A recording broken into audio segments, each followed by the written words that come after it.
कैसे हैं आप सब? मैं बहुत बढ़िया हूँ। और आज मैं अभी जस्ट सोकर उठी थी और इतना प्यारा सा मौसम हुआ है। आप ये जो देख रहे हो ना कि ब्लैंकेट में क्यों मैं हूँ अभी, वो इसलिए क्योंकि मैं शिमला रहती हूँ और शिमला में बहुत ज़्यादा ठंड रहती है। और अक्टूबर का भी टाइम चल रहा है और बहुत ज़्यादा ठंड यहाँ पर हो गई है। और नवंबर आते आते मुझे लग रहा है स्नोफॉल स्टार्ट हो जाएगा। तो इसलिए यहाँ पर कंबल में ही रहना होता है मोस्टली। मतलब मेरे को तो बहुत ज़्यादा ठंड लगती है, इसलिए मैं तो ज़्यादातर कंबल हीटर इस तरह का ही यूज़ करती हूँ अपने आप को गर्म रखने के लिए, अपनी बॉडी को गर्म रखने के लिए। तो यस, अभी मैं सोकर उठी थी और तो मुझे लगा यार हर बार मैं ऐसी वीडियो क्यों बनाऊँ। कभी मैं कहीं कहीं जा रही हूँ तब मैं वीडियो बनाऊँ, या कोई बड़ा इवेंट है तो मैं वीडियो बनाऊँ, कोई शादी है, कुछ है, मतलब कुछ आपको होने की ज़रूरत नहीं है वीडियो बनाने के लिए। तो मुझे लगा मुझे जब रेगुलर वीडियो बनानी है, रोज़ ही मुझे वीडियो बनानी है, तो मुझे सब कुछ ही बताना है। मतलब सोकर उठ रही हूँ तो भी वीडियो बनानी है, ज़रूरी नहीं कि मेकअप करना ही है उसके लिए। विदाउट एनी मेकअप भी मैं वीडियो बना सकती हूँ। मैं कुछ जो मेरा मन कर रहा है आपसे बात करने का, मैं वो कर सकती हूँ। यस, तो इसलिए मैं ये अभी शूट कर रही हूँ। आई डोंट नो मैं ये अपलोड करूँगी भी या नहीं, पर आई विल ट्राई कि मैं ये अपलोड करूँ। तो आज मैं आपके साथ शेयर करने वाली हूँ अपने कोविड टाइम की स्टोरी कि क्या मुझे उसने सिखाया और क्या कुछ मैंने उस टाइम खोया। और वैसे मैं सच बताऊँ तो मैंने उस टाइम पाया ही है बहुत कुछ। तो चलो स्टार्ट करते हैं मेरी कोविड टाइम की स्टोरी। ये स्टोरी वहाँ से स्टार्ट होती हैं जब हम कुछ दिन पहले मेरी फ्रेंड आई हुई थी मेरे घर। तो हमने काफ़ी ज़्यादा टाइम स्पेंड किया, काफ़ी मज़े किए, घूमे फिरे, सब कुछ ठीक है। तो आई डोंट नो मेरे को कब कोविड हो गया, कहाँ से कोविड हो गया। तो उस टाइम बहुत ज़्यादा कोविड फैला हुआ था। तो उसके बाद कुछ दिन बाद वो चली गई और मैं थोड़ी थोड़ी मुझे ना फ़ीवर आना स्टार्ट हो गया, थोड़ा थोड़ा फ़ीवर आना स्टार्ट हो गया। तो मैं अपनी बहन के घर चली गई सोलन। मेरे छोटे वाले मतलब मेरे बड़े पापा की बेटी छोटे वाली सोलन रहती है।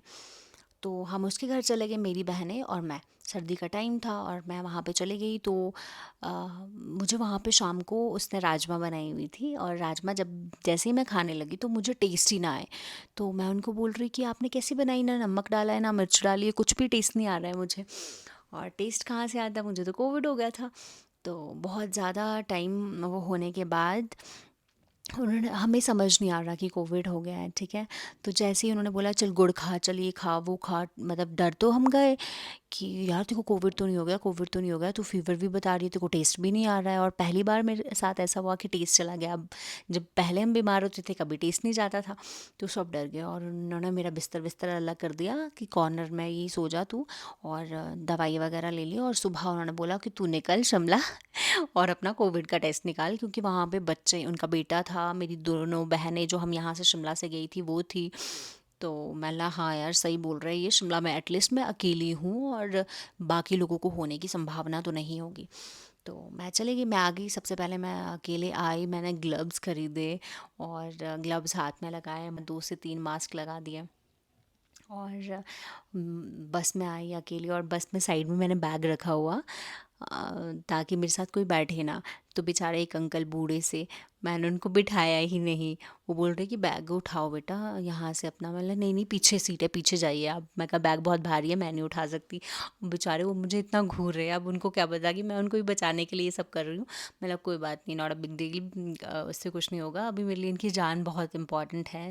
अगर कहीं मुझे कोविड हुआ तो इनको भी हो सकता है। जबकि मैंने अपने आप को सिक्योर करने के लिए अपने ग्लव्स लगाए हुए थे, मास्क लगाए, और मुझे वहाँ से निकलना बहुत ज़रूरी था। अब दूसरों के घर पे तो नहीं रह सकती थी और साथ ही में वहाँ पे बच्चा भी था, वो चारों भी थे। तो मैं आ गई अकेले। मैंने सबसे पहले अपने हॉस्पिटल यहाँ पे जो है आईजीएमसी हॉस्पिटल, वहाँ गई और अपना कोविड टेस्ट करवाया। कोविड टेस्ट के बाद उन्होंने मेरा नंबर लिया और उन्होंने कहा कि आपको कॉल कर लिया जाएगा कल। अगर आपको कोविड हुआ तो आप मुझे बताइए कि आपको, मैंने, उन्होंने कहा कि आपको क्यों लग रहा है कि आपको कोविड हुआ है। मैंने सिम्टम्स बताए तो उन्होंने कहा सिम्टम तो वही हैं, तो आप ऐसा करो आइसोलेट कर दो अपने आप को और घर चले जाओ। और मैंने जाते हुए सारी सब्ज़ी वब्ज़ी अपने लिए सामान सब कुछ ले गई, क्योंकि मुझे श्योर था कि मैं कोविड ही हो गया है। अब जब मैं घर पहुंची तो मैं रात को खाना वाना बनाया और मैं काफ़ी ज़्यादा लो फील कर रही थी। सॉरी, बैटरी लो गया था। तो मैं बहुत ज़्यादा लो फ़ील कर रही थी। घर पहुंची और खाना वाना बनाया, रात को सो गई और सुबह उठी तो देखा कि कॉल आ रहा है मुझे। मैंने कॉल पिक करा और मेरे को मैसेज भी आ गया कि आपको ऐसे-ऐसे आपकी रिपोर्ट जो है वो पॉज़िटिव है और आपको कोविड हो गया है। तो आपको आइसोलेट करना पड़ेगा अपने आप को। आइसोलेट करने के बाद आपको जो नर्स होती हैं या आशा वर्कर्स होती हैं, तो वो लोग आपके जहाँ पे आप रहते हैं एड्रेस बताइए और वहाँ से जो म्युनिसिपल कॉरपोरेशन वाले होते हैं वो सफाई के लिए आ जाएंगे आपके, मतलब वो जो होता है सैनिटाइज़ करेंगे आपकी बिल्डिंग को, ये वो। और मैं डर गई क्योंकि मैंने तो अपनी बिल्डिंग में किसी को नहीं बताया था कि मेरे को कोविड हो गया है।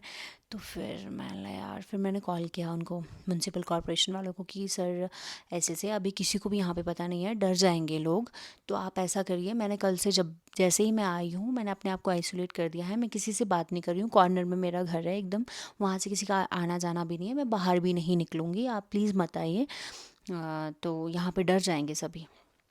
तो उन्होंने एक मेरे जो पड़ोसी भैया भाभी हैं, मैंने उनको बताया कि मुझे ऐसे ऐसे सिम्टम्स लग रहे हैं। मैंने उनको भी नहीं बताया कि मेरी रिपोर्ट्स भी आ गई है दूर से, विंडो के अंदर से, कि मेरे को लग रहा है सिम्टम्स है मेरे को, तो आप इसलिए मत आना। तो मैंने उनको कहा कि आप सैनिटाइज़र ले लो, उनकी शॉप है अपनी, तो प्लीज़ यहाँ पे सैनिटाइज़ कर दो, ताकि वो लोग ना आए और यहाँ पे प्रॉब्लम हो जाएगी, ठीक है।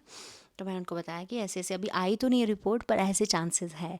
तो मुझे लग रहा था कि लोग डरे ना, क्योंकि उस टाइम बहुत ज़्यादा था कोविड का, कि बहुत सारे लोगों ने उस टाइम कोविड में अपने लोगों को खोया, जबकि हमारे आसपास ऐसा नहीं हुआ था। शिमला में गांव में एक हुआ था, एक ही केस ऐसा हुआ था जिसमें कि उनको जान गंवानी पड़े अपनी, पर बहुत ज़्यादा डर गए थे लोग, और डरना लाजमी भी था क्योंकि यार बहुत सारे लोगों ने अपनों को खोया उस समय।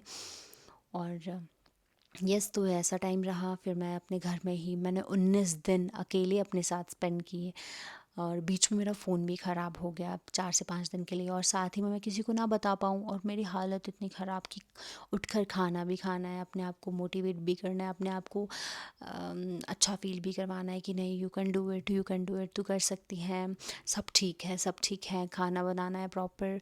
और कभी कभी मन कर रहा है, इतना पेन हो रहा है, बॉडी बहुत ज़्यादा होती थी, मुझे लगता था कि अब मैं, मतलब टूटने वाली है मेरी बॉडी पूरी। और उस टाइम में भी उठकर मुझे खाना बनाना है, और उठकर अपने लिए, मतलब होता है ना जब आप बीमार फील करते हो तो मन नहीं करता है कुछ भी बनाने का, उस टाइम मैं उठकर अपने लिए खाना बनाती थी, अपने साथ टाइम स्पेंड करती थी, अपने को अच्छा फील करवाती थी। फ़ोन ख़राब हो गया मेरा 4 से 5 दिन के लिए, तो मैंने अपना सैनिटाइज़ करके, मतलब अपनी भाभी के पास ऐसे मैंने डंडा लगाया हुआ था बीच में, बालकनी में, हमारी बालकनी एक ही है, तो जैसे मैं, हमारी मेरी जो बालकनी है उसके बीच में एक बड़ा सा डंडा लगाया हुआ था उन्होंने, तो वहाँ से मुझे वो बेचारे, उन्होंने मुझे बहुत हेल्प किया, बहुत ज़्यादा हेल्प। मेरे जो पड़ोसी थे, पुराना जो हमारे जहाँ पे हम रहते थे, वो बहुत ही अच्छे थे, उन्होंने मुझे बहुत हेल्प किया। मेरे लिए बहुत बार चीज़ें लेकर आना, सब्ज़ी, या मुझे कोई दूध चाहिए या कुछ चाहिए, बहुत ज़्यादा हेल्प किया, और मैं हमेशा ही ग्रेटफुल हूँ इस बात के लिए उनकी। तो मेरा फ़ोन जब ख़राब हो गया तो उन्होंने ही ठीक करवाने के लिए दिया। फिर जब दवाइयाँ लेकर आती थी आशा वर्कर्स, तो वही मेरे को ऊपर देकर आते थे, क्योंकि बिल्डिंग में पता नहीं था मुझे कोविड हुआ है, तो वो लेकर आते थे बिल्डिंग में ऊपर। फिर सब कुछ, बहुत कुछ हुआ। फिर 16 से 17 दिन हो गए, और मेरी रिपोर्ट, तो मैंने एक बार फिर चाहा कि मैं एक बार फिर से करवाऊँ। मेरे को बॉडी में बहुत ज़्यादा पेन तो था ही, पर मेरी मम्मा को थोड़ा सा आइडिया हो गया था जब मेरे से फ़ोन पे बात करते थे कि वो लोग वहाँ पे रह रहे हैं, तू यहाँ पे क्यों है अकेली, तू क्यों नहीं रही, और तू बीमार भी है, तेरे को कोई कोविड तो नहीं हो गया। मैं उनको मना कर रही हूँ, मतलब नहीं हुआ है, और मेरा ऊपर से मेरा भाई शिमला आ गया, बड़े पापा का बड़ा वाला बेटा, तो उसको भी पता नहीं था। जब उसको पता लगा, तो जब वो शिमला पहुंच गया था, मैंने बताया मेरे को, भैया इधर मत आना, अपने फ्रेंड के घर चले जाना, मुझे कोविड हुआ है, तो मैं आइसोलेशन पे हूँ। और फिर वो बेचारा आया, सब्ज़ी वब्ज़ी लेकर आया मेरे को, मैं रोने लगी, बाहर ही बैठा रहा, मैं अंदर से वो बाहर बैठ के बेलकनी में। फिर मतलब बहुत ही अजीब अजीब नहीं कह सकते यहाँ पे, मतलब बहुत ही मुश्किल समय था, पर उस समय ने मुझे बहुत स्ट्रांग बनाया, जो मैंने वो 19 दिन अपने साथ बिताए ना, I can't even tell you guys, मैं बहुत स्ट्रांग बनी, बहुत बहुत बहुत, जबकि मुझे बहुत सारी चीज़ों से बहुत डर लगता था, अब मैं बहुत स्ट्रांग हूँ उस टाइम से। जब मैं उस टाइम को याद करती हूँ तो मुझे लगता है कि अपने साथ आपको टाइम बिताने से ना बहुत स्ट्रांग बनते हो, बहुत ही ज़्यादा। तो ये थी मेरी आज की स्टोरी। पता नहीं मैं बीच में कुछ कुछ भूल गई हूँ इसमें कुछ बताना। बस ये मुझे याद आ रहा था और मैं आपको बस इतना ही बताना चाहती थी कि आप बहुत स्ट्रॉन्ग फील करते हो अपने साथ टाइम स्पेंड करने से, और मुश्किल समय भी हमें स्ट्रॉन्ग बना देता है, ऐसा होता है। तो यस, ये थी मेरी स्टोरी। अगर आप और भी इसके बारे में जानना चाहते हो तो आप मुझे कमेंट कर सकते हैं कि और क्या कुछ हुआ था। ठीक है, थैंक यू।